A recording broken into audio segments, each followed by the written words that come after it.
I got the first text from my dad 3 weeks ago. Not a text I was expecting to see, considering I'd blocked both my parents on everything 2 years earlier when I came back from deployment and found out what they'd done. The message came through on WhatsApp from a number I didn't recognize. I almost deleted it without reading, but something made me open it. Maybe I'd been waiting for this. Maybe I knew eventually they'd find a way to reach me, and honestly, part of me wanted them to try.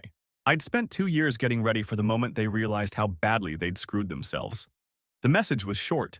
Dad saying he needed to talk to me urgently, that it was about Oliver and Stella, and please, could I just call him back? I stared at my kids' names on the screen for a solid minute.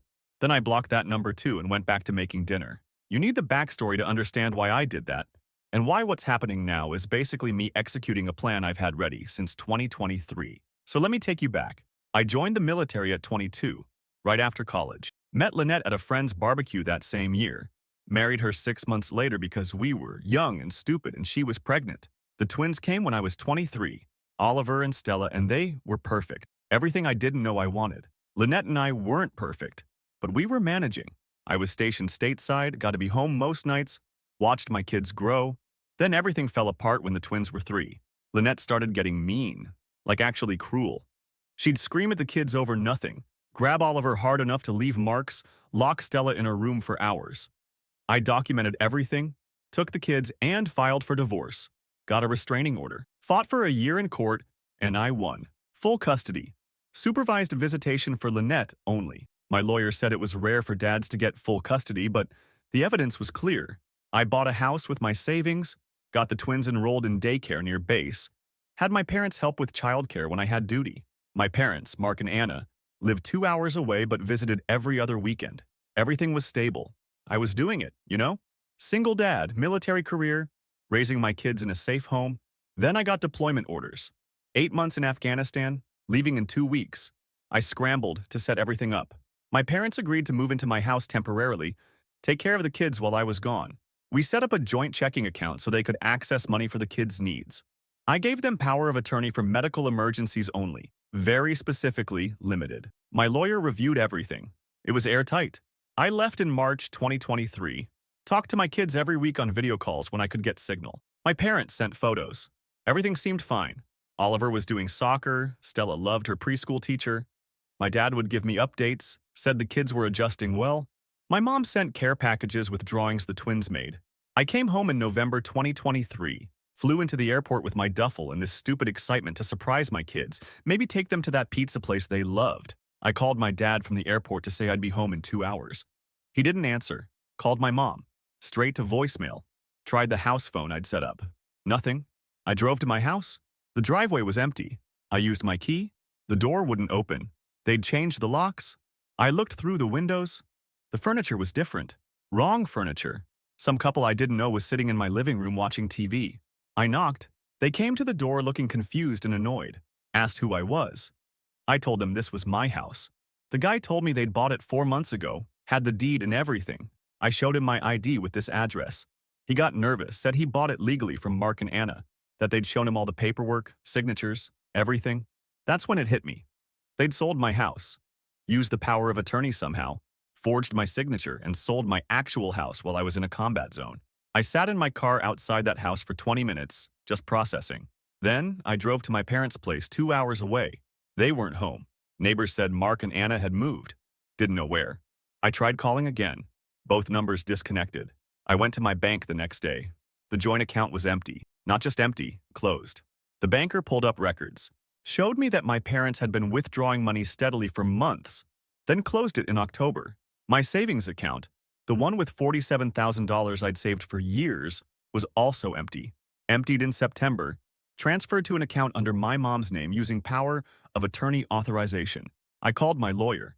She looked into it. The power of attorney I'd signed had been altered. Someone had added broad financial powers that I never authorized.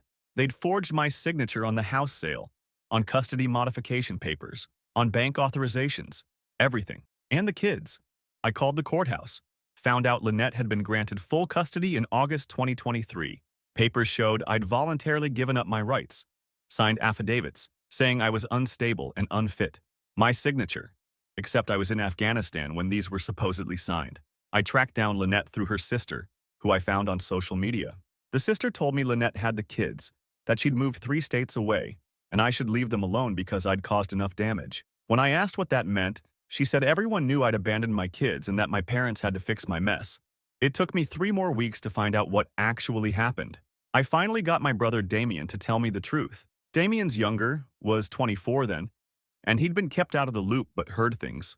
He told me that Lynette had contacted my parents in May 2023, offered them $10,000 to give her the kids back, said she'd cleaned up her act, was in therapy, had a stable job. My parents apparently believed her, or wanted to believe her, or wanted the money, probably all three. But it gets worse. Damien told me my parents had called a family meeting in June 2023, told everyone I'd died in combat, showed them a fake military notification. The whole extended family thought I was dead. My aunts, uncles, cousins, everyone. They had a memorial service. My mom gave a speech about what a troubled son I'd been, how I'd struggled with fatherhood, how at least now the twins would have their mother back. When I didn't die, when I kept showing up on their caller ID after deployment ended, they told everyone I'd faked my death to abandon my responsibilities, that I was mentally unstable from combat, that I was dangerous. They sent a mass email to the entire family saying I was harassing them, that they'd had to get restraining orders, that everyone should block me for their own safety. I sat in my car after Damien told me all this, parked outside a grocery store, just trying to comprehend the level of calculation this took. This wasn't a mistake. This wasn't a misunderstanding. They'd planned this, executed it step by step, took my money, sold my house, gave my kids to their abusive mother, and then told everyone I was dead so there'd be no questions. The real kicker? My mom had sent me a text in October 2023 right before I got home. I'd saved it because it was so weird. It said, "You were never meant to be a father. We fixed your mistake. Don't come back. We already told everyone you're dead." I'd thought it was a wrong number at the time, some family drama that wasn't mine. Didn't realize it was actually meant for me until everything unfolded. I spent 2 years rebuilding, hired a lawyer, started legal proceedings, found out Lynette was back to her old habits, neighbors had called CPS twice.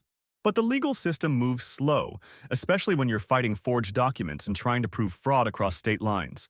My lawyer said we had a strong case, but it would take time. I didn't tell my parents I was coming for them. I went completely silent, let them think they'd won, got a new phone number, new address. Didn't respond to Damien when he tried to play mediator. I got promoted, saved more money, built my case. And I waited. Because here's what they didn't understand. I'm patient. I learned patience in the military. I learned how to plan, how to wait for the right moment, how to execute a mission. And I'd been planning this mission for 2 years. 3 weeks ago, that first text came through. Then 2 days later, another number. A voicemail from my mom this time, her saying they needed to talk, that there had been some misunderstandings. I listened to it twice, saved it, blocked that number too. The texts and calls kept coming. Different numbers every time, because I kept blocking them. My dad leaving messages about family, about forgiveness. My mom sending long texts about how they thought they were doing the right thing for the kids. Damien texting me to please, just talk to them. They're in trouble. And that's when I knew. Something had gone wrong for them. The legal case I'd been building must have caught up to them, or Lynette had betrayed them somehow, or the forged documents were being investigated. Something had made them desperate enough to break 2 years of silence and start begging. I haven't responded to any of it.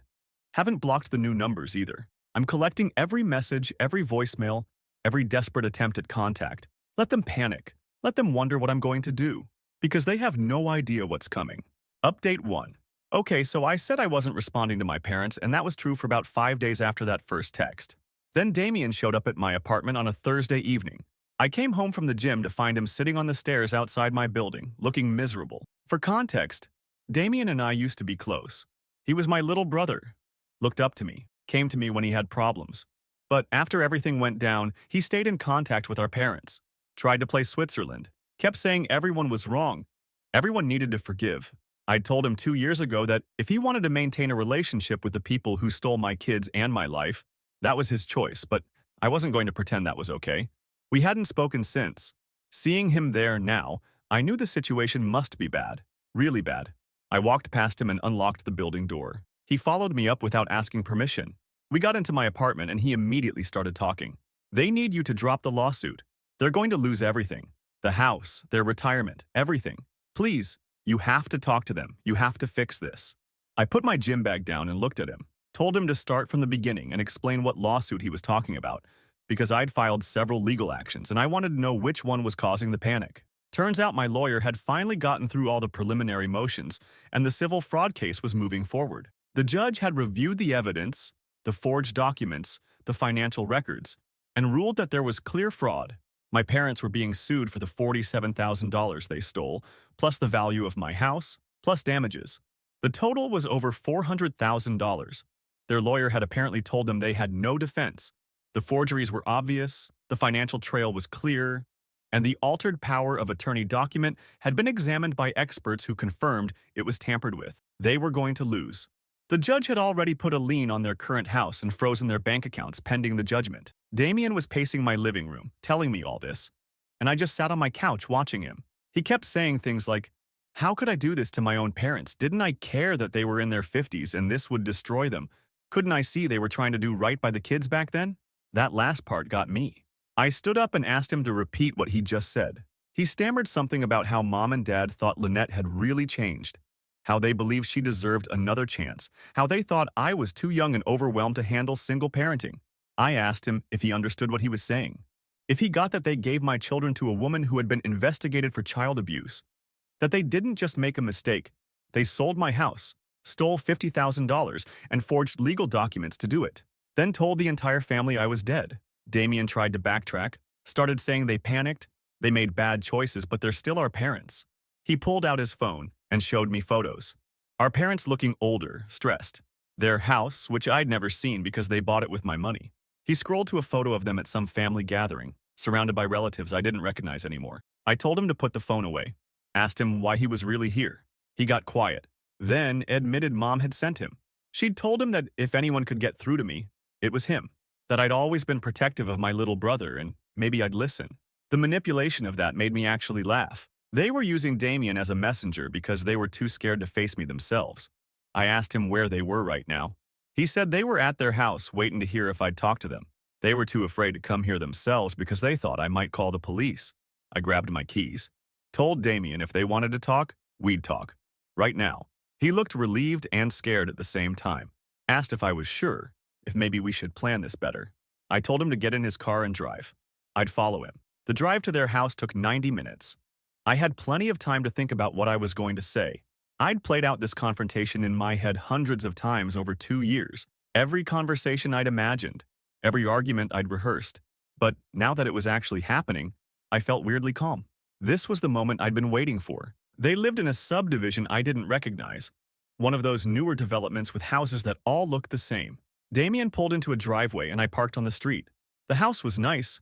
2-story, decent yard, newer construction, probably worth $350,000. Bought with my money, with my stolen future. My parents came out onto the porch before I even got out of my car. My mom looked like she'd aged a decade. My dad had more gray hair and had lost weight. They stood there watching me walk up the driveway, neither of them moving toward me. I stopped at the bottom of the porch steps. My dad said my name. Just my name? Like a question. I didn't say anything. My mom started crying immediately, which I'd expected. She always cried when she wanted sympathy. We all stood there for a few seconds. Then my dad asked if I wanted to come inside. I said no.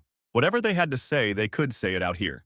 Damien looked uncomfortable and tried to suggest we all sit down and talk calmly. I told him he could leave if he wanted. This was between me and them. My mom wiped her face and started talking. She said they'd made a terrible mistake. They'd been scared for Oliver and Stella, worried about me being deployed and single parenting being too hard. Lynette had seemed so different, so committed to getting better. She'd been in therapy, had a job, had shown them records from her therapist saying she was making progress. I asked about the $10,000. My mom stopped talking. My dad said it wasn't like that. Lynette hadn't paid them exactly. She'd just helped with some expenses while they were taking care of the kids. Legal fees and things. When I asked what legal fees, he got defensive and said they'd had to hire a lawyer to help with the custody transfer. So they'd used Lynette's money to hire a lawyer to steal my kids. I said that out loud. My dad got angry then, told me I was twisting everything. They'd thought they were doing the right thing. They'd believed Lynette. She'd manipulated them. I asked about the house, the $47,000, the forged signatures, the fake death announcement. My mom started crying harder, said they panicked. They didn't know what to do when I kept calling from overseas, asking questions. They'd thought if they made a clean break, everyone would adjust and move on. My dad added that they'd planned to give me some money eventually, once things settled. They'd just needed time to get the kids situated with Lynette. The house sale was supposed to be temporary. They were going to help me buy a new place when I got back. The lies were so casual, so rehearsed, like they'd convinced themselves this version was true. I asked them why they told the family I was dead, why they had a memorial service, why they sent that email saying I was dangerous and everyone should block me. My mom said they'd been scared. I'd been angry on the phone, threatening legal action. They'd thought if the family believed I was dangerous, no one would take my side when I came back and started making accusations. I stood there processing this. They'd destroyed my life as a preemptive strike because they thought I might be angry about them stealing from me. The logic was insane. My dad tried a different approach, asked about Oliver and Stella. Did I know they were struggling with Lynette? That CPS had been called multiple times? That Lynette was getting evicted and might lose the kids to the state if something didn't change? That got my attention. I asked how he knew this. He said Lynette had called them last month, desperate. She'd been asking for money, said she needed help. My parents had told her they couldn't help, they had their own problems. She'd gotten angry, threatened to tell me everything if they didn't give her more money. So Lynette was blackmailing them. And my parents were broke because of the lawsuit. And my kids were in danger. Again, because of decisions these people made. I asked where Oliver and Stella were right now. My dad said he didn't know exactly. Somewhere in Nevada, Lynette moved around a lot. They hadn't seen the kids in over a year. My mom grabbed the porch railing and said they'd made mistakes, terrible mistakes. But couldn't I see they'd been manipulated too? Lynette had lied to them, used them. They were victims just like I was. If I dropped the lawsuit, they could all work together to get the kids back, as a family. I looked at her, told her we weren't a family, hadn't been for 2 years. They'd made their choice when they forged my signature and told everyone I was dead. The lawsuit wasn't going away. They were going to pay back every dollar they stole, and they were going to face the consequences of their fraud. My dad's face changed. He got this hard look and said I was being vindictive, that I was putting revenge over my own children's safety. If I bankrupted them, they couldn't help get Oliver and Stella back. Was that really what I wanted? To destroy my parents while my kids suffered? I told him my kids were suffering because of choices he made. Not me, him, and my mom. They put those children in danger. They gave them back to their abuser for money, and now they wanted me to save them from the consequences. Damien tried to interrupt, said everyone needed to calm down. My mom shouted at him to stay out of it. My dad told me I had 1 week to drop the lawsuit or they'd have no choice but to fight back. When I asked what that meant, he said they had evidence too. Things about my mental state after deployment. Conversations I'd had that proved I wasn't stable. They'd use whatever they had to if I pushed this.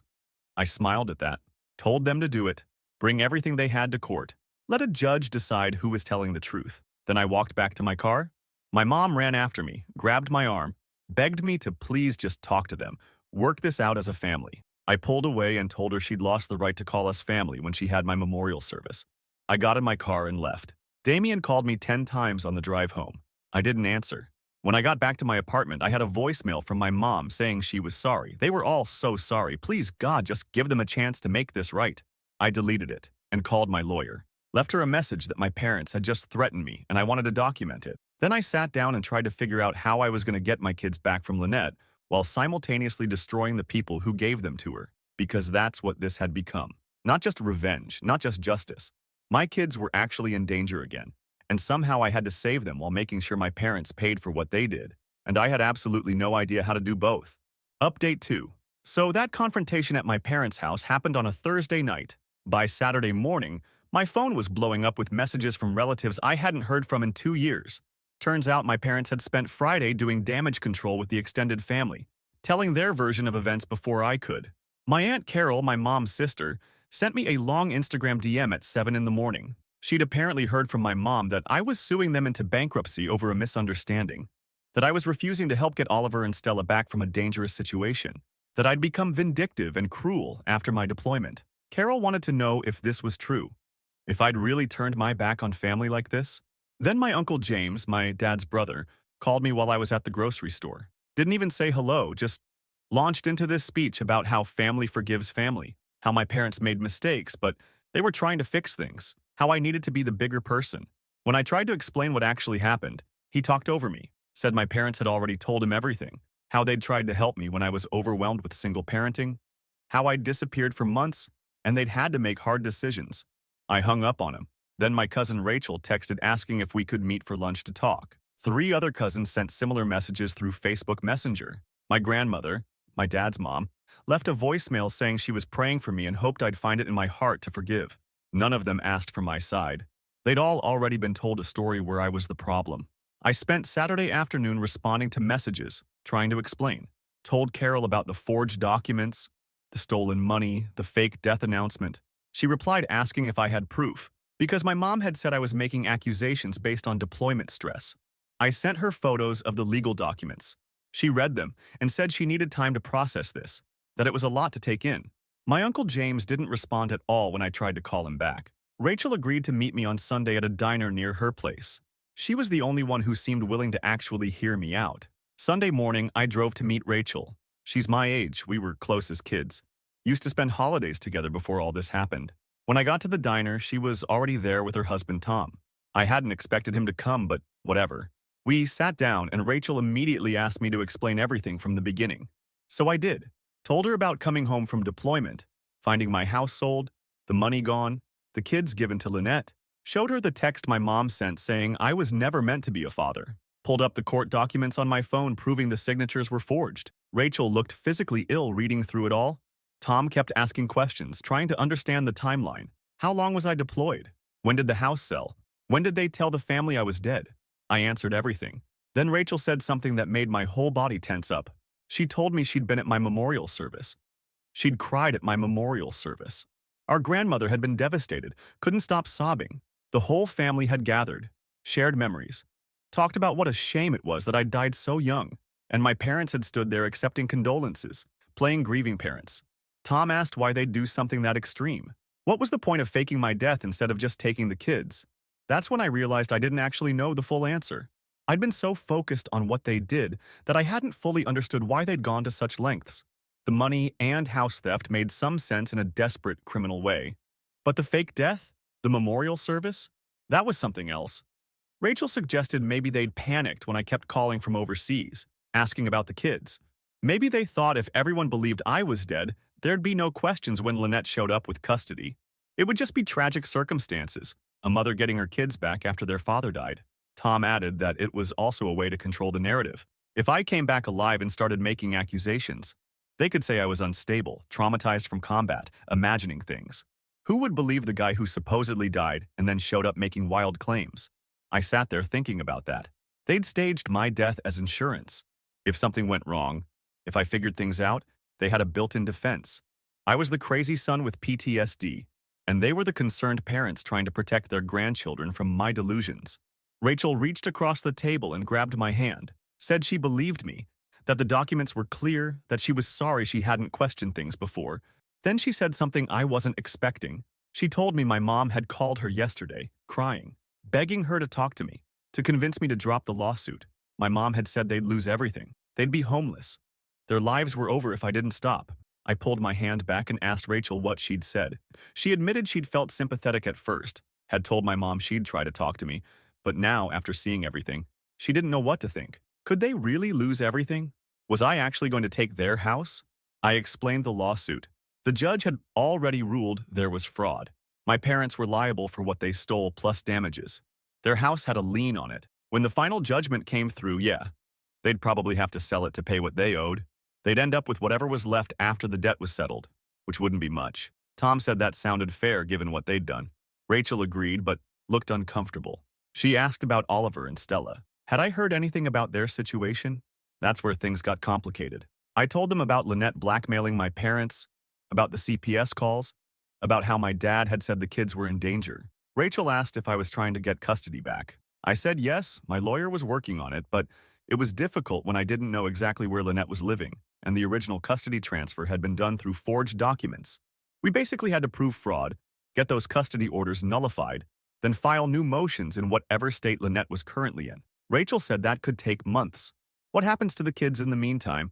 I told her I didn't know. That was the part keeping me up at night. My parents had created this situation where my kids were in danger, and I couldn't easily fix it because their fraud had tangled everything into legal knots. Tom asked the question I'd been avoiding. If my parents dropped out of the picture entirely, bankrupt and destroyed, would that make it easier or harder to get the kids back? Because right now, I was fighting a two-front war. going after my parents while trying to get custody from Lynette. I didn't have an answer for that. Rachel said maybe that's what my parents were banking on, that I'd realize I needed their cooperation to get the kids back, so I'd have to negotiate with them, drop the lawsuit in exchange for their help with Lynette. The manipulation of that strategy made me want to flip the table. They'd put my kids in danger, and now they wanted to use that danger as leverage to escape consequences. Rachel's phone buzzed. She looked at it and said my mom was texting her, asking how the conversation was going. I told her to ignore it. She said my mom had been texting her constantly since yesterday, sending long messages about family loyalty, about how I'd changed after deployment, about how they were just trying to do right by everyone. I asked Rachel if she was going to tell my mom what we discussed. She hesitated, then said she didn't want to be in the middle of this. She believed me, but my mom was still her aunt. The family was already divided enough. That's when I realized my parents were doing exactly what Tom had predicted. They were forcing everyone to pick sides, making it about family loyalty instead of what they'd actually done. Anyone who supported me was betraying the family. Anyone who believed the documented evidence was being manipulated by my deployment trauma. We finished lunch and Rachel promised to think about everything. Said she'd talk to other family members, try to get them to look at the actual documents instead of just believing my parents' story. But she wasn't going to actively take sides. She wanted everyone to work this out. I left the diner feeling worse than before, because Rachel was probably the most reasonable person in the family, and even she was trying to stay neutral in a situation where there shouldn't be any neutrality. My parents had committed fraud. They'd stolen my kids. There wasn't a middle ground there. Monday morning, my lawyer called. The preliminary hearing was scheduled for next month. The judge wanted both parties present. My parents would have to answer questions under oath about the forged documents, the financial transfers, all of it. She said this was good news. Things were moving forward. Then she asked if I'd had any contact with my parents. I told her about the confrontation, about them threatening to bring evidence of my mental instability. She said to document every interaction going forward. Any threats, any attempts at manipulation, anything they said that contradicted their legal defense, it would all help. That afternoon, Damien showed up at my work, just appeared in the parking lot as I was leaving for the day. He looked terrible, like he hadn't slept. He said we needed to talk and could he please just have 5 minutes. I told him he had 2. He said the family was falling apart. Our grandmother was having panic attacks over the division. Aunt Carol wasn't speaking to my mom anymore after seeing the documents I'd sent. Uncle James had called Damien saying I was destroying the family over money. And our parents were at their house right now refusing to eat. My mom just crying constantly and my dad staring at walls. I asked Damien what he wanted me to do about that. He said I could stop the lawsuit. I could work out a payment plan instead of taking everything. I could let them keep their house and we could all move forward. I asked him if he understood what they'd done. Really understood it. They didn't just make a mistake. They planned this. Forged documents, stole money, gave my abused children back to their abuser, told everyone I was dead, had a funeral. This wasn't a family disagreement. This was criminal fraud. Damien said he knew it was bad, but they were still our parents. Didn't that count for something? Didn't family mean anything? I told him family meant a lot. That's why what they did was unforgivable. They weren't strangers who scammed me. They were my parents who betrayed every bit of trust I'd ever had in them. And now they wanted to use family loyalty to escape consequences for destroying family. Damien said I was going to regret this. That when our parents were gone, when I was alone, I'd realize I'd thrown away my only family over money and pride. I told him I'd already been alone for 2 years. They'd made sure of that when they told everyone I was dead. He left after that. Sent me a text an hour later saying he'd tried. He'd really tried to fix this, but I was too angry to see reason. He was done playing mediator. Everyone would have to live with the choices they made. That night I got 3 voicemails. 2 from my parents, 1 from a number I didn't recognize. I listened to my dad first. He said the family was suffering because of my stubbornness. People were fighting, relationships were breaking, all because I couldn't forgive. He said I'd become the person I'd always claimed to hate. Someone who put revenge over family. My mom's voicemail was just crying, actual sobbing, saying, please, please, they'd made mistakes, but they loved me. Couldn't I see they loved me? The unknown number was Lynette. I almost deleted it without listening, but something made me press play. She said we needed to talk about the kids, that she'd heard from my parents about the lawsuit, about everything falling apart. She said if I kept pushing this, if my parents ended up with nothing, then she'd have nothing to lose. And if she had nothing to lose, well, I should think about what that meant for Oliver and Stella. It wasn't a direct threat. She was too smart for that. But the implication was clear. Back off my parents or my kids would pay the price.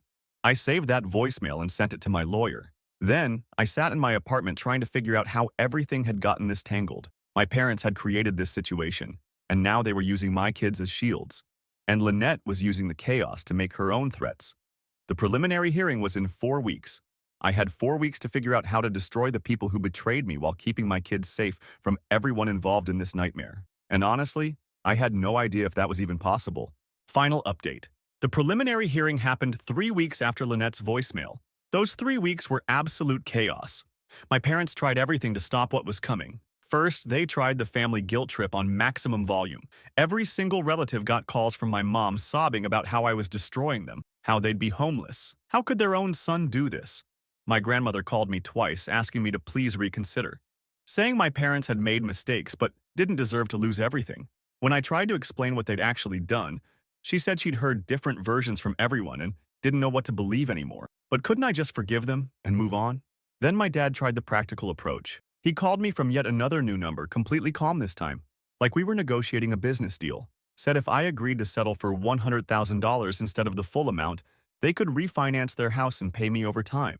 Keep their home, keep their dignity. Everyone moves forward. When I asked about the other $300,000 they owed me, he said I needed to be realistic about what was actually recoverable. They didn't have that kind of money. Taking their house wouldn't give me what I was owed anyway. It would just make everyone lose. I told him the judge would decide what I recovered. He said I was being stubborn and stupid, that I was letting pride destroy any chance of a relationship with my kids, because how was I going to fight Lynette for custody while also bankrupting the only people who knew where she was living and had any leverage with her? That was the part that kept eating at me. My lawyer had tracked Lynette to an address in Las Vegas, but by the time we filed motions there, she'd moved again. She was deliberately staying mobile, making it impossible to serve her with custody papers. And my parents were the only ones she was still in contact with, because she needed them as potential money sources. My lawyer said we could still proceed with getting the original custody order nullified based on fraud, which would technically give me back full custody. But actually, getting the kids physically back would require finding Lynette and either negotiating or involving law enforcement, which could take months, maybe longer. The hearing was on a Wednesday morning. I took the day off work and met my lawyer at the courthouse. My parents were already there with their lawyer, sitting on a bench in the hallway. My mom looked like she'd lost 20 pounds. My dad's face was gray. When they saw me, my mom started to stand up, but their lawyer grabbed her arm and shook his head. We went into the courtroom.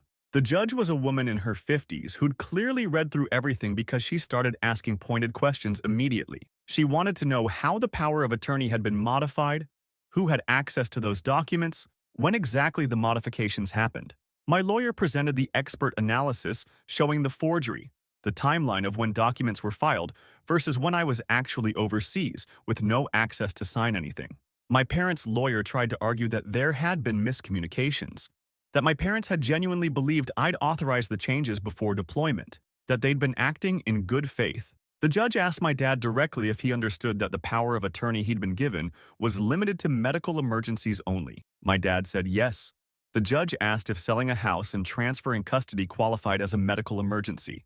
My dad didn't answer. Then she asked about the $47,000. My parents' lawyer tried to claim it had been spent on the children's care, that my parents had used their own funds too, and were simply reimbursing themselves. The judge asked for receipts. They didn't have receipts, because obviously they'd spent my money on buying their new house, not on the kids. The whole hearing took 90 minutes.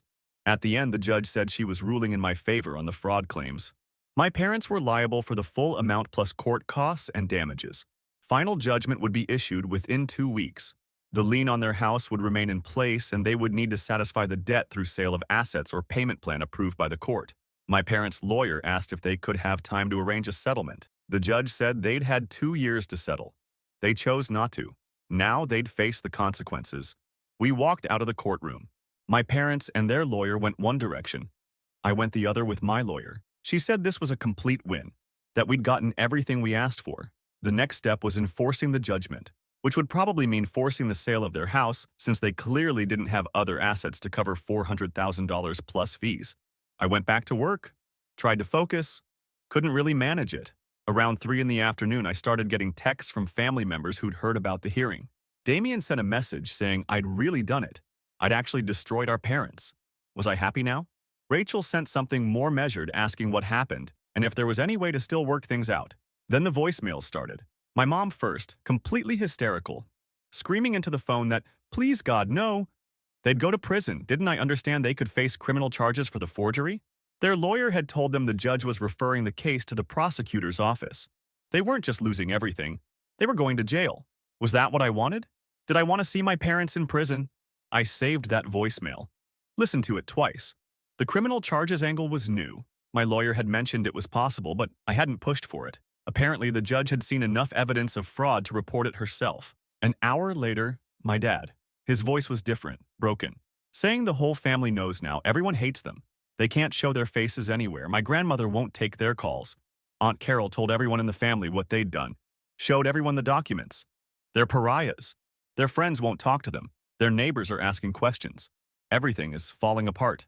Another voicemail from my mom that night, asking if I understood they'd die homeless.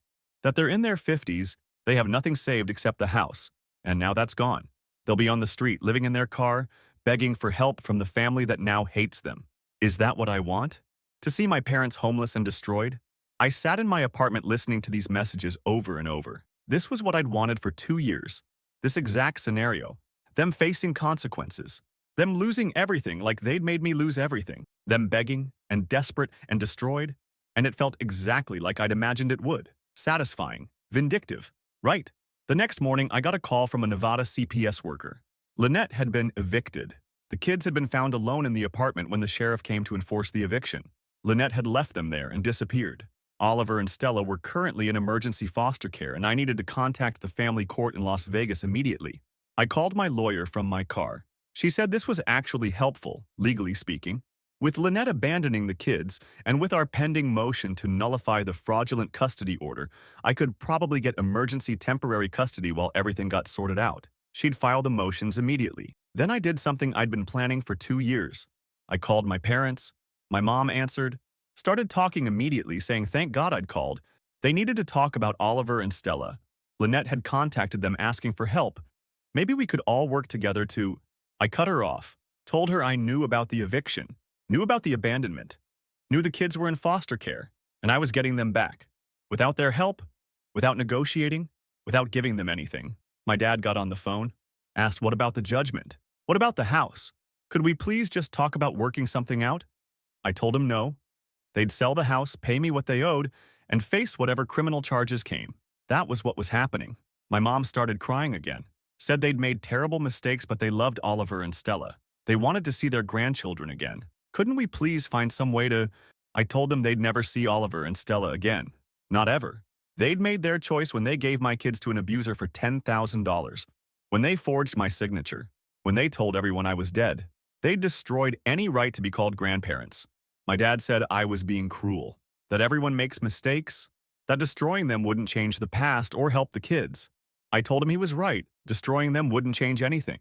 But it would make sure they understood there are consequences when you betray your own child and endanger your grandchildren. My mom asked what they were supposed to do. Where were they supposed to go when they lost the house? Did I have any idea how hard it would be for them to start over at their age with nothing? I told them I had exactly that idea, because I'd started over at 28 with nothing. No house, no savings, no kids, because of what they'd done. So yeah, I knew exactly how hard it was. The difference was, I'd earned my fresh start. They'd have to live with theirs as punishment. Then I hung up. My lawyer filed the emergency custody motions on Friday. By Monday, we had a hearing scheduled in Nevada. The judge there reviewed the situation, saw that Lynette had abandoned the kids, saw the pending fraud case in my state, and granted temporary custody to me while the legal issues got resolved. I could pick up Oliver and Stella from foster care that week. I flew to Las Vegas on Thursday, went to the foster home where they were staying. Oliver was 6 now. Stella was 6. I hadn't seen them in over 2 years. They didn't really remember me. The foster parents said they'd been told their mom would be back soon, that this was just temporary. I sat down with them in the living room and tried to explain that I was their dad, that I'd been away but I was back now, that they were going to come live with me. Oliver asked where their mom was. I said I didn't know, but they were safe now and I'd take care of them. Stella asked if their grandma and grandpa would visit. I said no. She asked why. I didn't have a good answer for a 6-year-old. The paperwork took 3 more days. I found a hotel near the foster home and visited the kids every day, trying to build connection with children who barely knew me, trying to figure out how to be a dad again to kids who'd been through abandonment twice now. On Saturday, I got another voicemail from my parents, both of them on speaker, telling me the house sale was being finalized. They'd be out in 30 days. They were trying to find an apartment, but with no money for a deposit and their credit destroyed, no one would rent to them. They were probably going to end up in Damien's spare room. If he'd even let them stay there. Was I satisfied? Was this enough revenge? I deleted that voicemail without finishing it. I knew the answer. It wasn't about satisfaction. It was about consequences. By Sunday, I had temporary custody, loaded Oliver and Stella into a rental car with their few belongings, and started the drive back home. They were quiet in the back seat, holding hands, whispering to each other. I didn't know how to talk to them. Didn't know how to explain any of this in a way that wouldn't traumatize them more than they already were. The final judgment came through 2 weeks later. My parents owed me $437,000. Their house sold for $340,000. After paying off their mortgage, they had about $180,000 from the sale. The rest would be garnished from any income they earned, probably for the rest of their lives. And the prosecutor's office did file charges. Fraud, forgery, theft. They'd have a court date in 3 months. Rachel texted me asking if I was happy now, saying our parents were destroyed, the family was fractured, and I'd gotten my revenge, but at what cost? I didn't respond. Damien sent a long message about how I'd won. I'd completely won, our parents were broken, and the family was in pieces, and I should feel good about myself. My grandmother left one final voicemail. She was crying. Said she'd tried to stay neutral, but she couldn't anymore. What my son had done was unforgivable. But what I'd done in response was cruel. An eye for an eye leaves everyone blind. She'd pray for all of us, but she couldn't support this anymore. I didn't respond to any of them. The kids are adjusting slowly. They started at a new school. I hired a child therapist to help them process everything they've been through. They ask about their mom sometimes, ask about their grandparents. I tell them we're figuring things out and they're safe here with me. My parents sent one last text a month ago. My dad saying they'd lost everything. They were living in a tiny apartment. They might go to prison. And they just wanted me to know that they loved me, that they'd always loved me, that they were sorry. I blocked that number. People keep asking me if I feel guilty, if I regret pushing things this far, if maybe I should have shown mercy. The answer is no. My parents made calculated decisions to destroy my life. They didn't make a mistake. They planned every step, forged documents, stole money, gave my kids away, told everyone I was dead. They didn't do that in a panic. They did it over months with full knowledge of what they were doing. So no, I don't feel guilty. I feel vindicated. They're facing consequences they earned. Every single one. Oliver asked me last week if his grandma and grandpa were bad people. I told him that people who hurt others have to deal with the results of their choices. He seemed to accept that answer. I'm not looking for reconciliation. I'm not interested in forgiveness. I spent 2 years preparing for this outcome, and I'm satisfied with how it's playing out. My kids are back. My parents are destroyed. And the family that tried to make me the villain can believe whatever they want. I did what I had to do, and I'd do it again.